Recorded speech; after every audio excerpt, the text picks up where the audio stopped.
A PlayStation event drops, and instantly the internet explodes. But is it a minor update or the mega event we're all craving? That single name, State of Play, is the first clue in a high-stakes game of expectation versus reality. To understand this frenzy, you have to remember what we lost.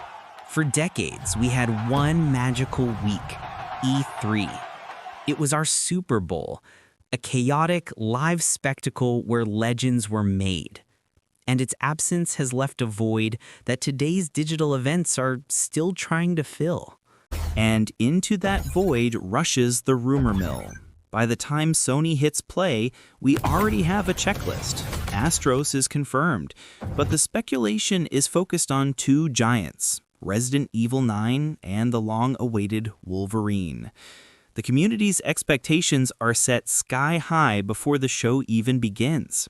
All right, let's just get right into it. If you're a PlayStation fan, you know this feeling. An event gets announced, in this case, a State of Play for September 2025, and the internet just absolutely explodes.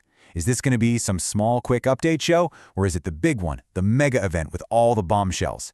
The name itself seems to be the biggest clue, and today we're going to decode what it all means and why we all get so fired up about it. But look, to really get why everyone gets so passionate and sometimes so disappointed by these modern events, you have to remember what we lost. For decades, there was 1 week a year that was basically Christmas for gamers. E3. It was our Super Bowl. It was a massive spectacle where legends were made right there on a stage.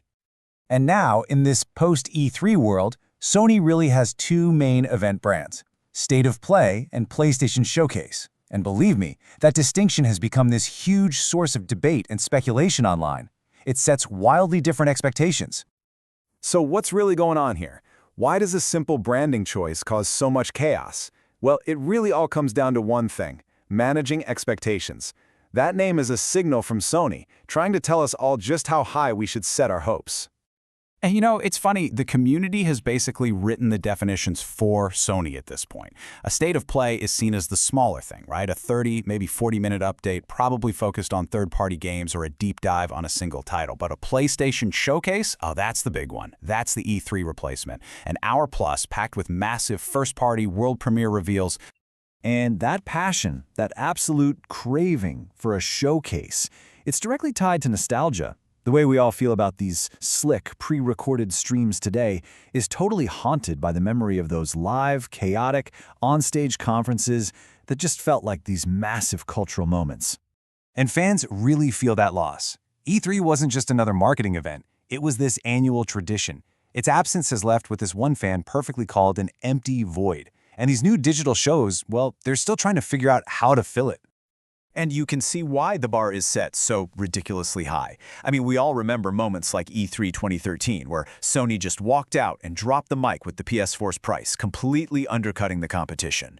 Or E3 2015, my God, that was an absolute onslaught of megaton reveals: Uncharted 4, Horizon Zero Dawn, and the legendary return of Final Fantasy VII Remake. Those are the moments today's events are always being measured against. Which brings us to the big shift in the industry. The live audiences, the cheering, the onstage presenters, even the potential for things to go wrong, that's all gone. The new standard is a slick, tightly edited, pre-recorded video. And yeah, it's way more efficient for companies, but a lot of fans feel like it's missing that raw, spontaneous energy of the good old days. Okay, so let's fast forward to today. With E3's big central hype week gone, something else has rushed in to fill that vacuum all year round. It's this constant churning engine of speculation that sets our expectations way before Sony ever says a single word. Welcome to the rumor mill. This is the new reality. It's this non-stop cycle of insider reports, supply chain leaks, and anonymous forum posts that build this entire picture of what could be shown. So by the time an event is even announced, the community often has a whole checklist of games they're expecting to see. And just look at this September 2025 State of Play. The rumor mill is already in overdrive. We know for a fact the sci-fi game Saros is going to be there, that's the headliner. But the speculation is pointing to two absolute giants: a world premiere of Resident Evil 9 and the gameplay reveal for Marvel's Wolverine we've all been waiting for. And this quote, this just perfectly captures the fan mindset. Somebody suggested it seems a bit early for a Wolverine reveal, and another person just fires back that the game was announced 4 years ago. It is long past time. You can feel the impatience. That anticipation creates this massive pressure cooker for Sony. Okay, so with all that context, the nostalgia for E3, the fan-made definitions, the out-of-control rumor mill, let's actually decode what a state of play really is. Let's look past the hype and try to find the pattern. Because here's the thing, once you really start to look at these shows, you realize they aren't just a random bunch of videos thrown together, especially the longer ones over 30 minutes. There's a structure, there's a formula you can pretty much always count on, and understanding that formula is the key to setting realistic expectations. So what is that formula? Well, a major state of play is usually built around 3 core pillars, with, the potential for a 4th game-changing surprise. It's a strategic mix of sure things, big partnerships, and really timely marketing. First up, you have the anchor. This is the one thing Sony tells you is definitely coming. For this show, it's that extended look at Saros, the new game from that amazing studio Housemarque. They announce it up front in the blog post to guarantee a baseline of excitement and give the whole show a solid first-party foundation. Next up, the big partnership. Sony often teams up with a major third-party publisher for a huge reveal. In this case, all signs are pointing to Capcom and the world premiere of Resident Evil 9. I mean, can you imagine a reveal of an older, grizzled Leon Kennedy? That would be a massive, headline-grabbing moment that's great for both of them. And third, you've got the final marketing push. This is just common sense, right? With a huge first-party game like Ghost of Yotei coming out just a week after the show, it's almost a guarantee they'll use this massive platform for one last epic launch trailer to drive those final pre-orders and day one sales. But that brings us to the wild card. The thing that elevates a good show to a legendary one. Could there be a one more thing? A true surprise that nobody was guaranteed to see? This is where that massive rumor for Insomniac's Wolverine fits in perfectly. It's the ideal candidate for a show-stopping finale. So when you put all of this together, what does it really tell us about how we get our game announcements now, in 2025? Well, it paints a picture of a new, much more calculated strategy for a world that just doesn't revolve around a single week in June anymore. And that's the key takeaway right there. Sony's not trying to make dozens of little E3s. These state-of-play events serve a totally different purpose. They're strategic. They're like surgical marketing strikes in a year-round news cycle, not a replacement for one single massive show.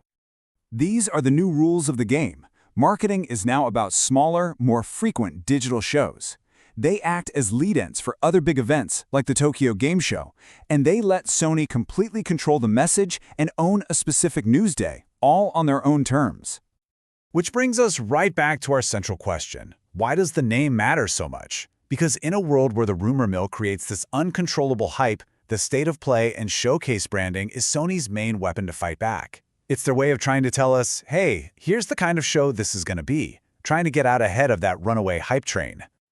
But it leaves us with one final thought. This new model is definitely more efficient, it's more frequent, and it's more controlled.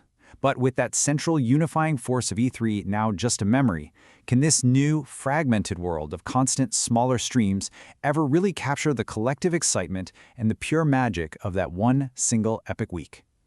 That's the question that's still hanging over the entire industry. So, what is a state of play really? It's not random. It's a calculated formula. An anchor title, a major partnership, a final marketing push, and the potential for a legendary one more thing. This is Sony's new strategy, surgical, year-round hype. But it leaves us with one final question. So here's the big question. Can these digital shows ever truly recapture the magic of that one unforgettable week we called E3?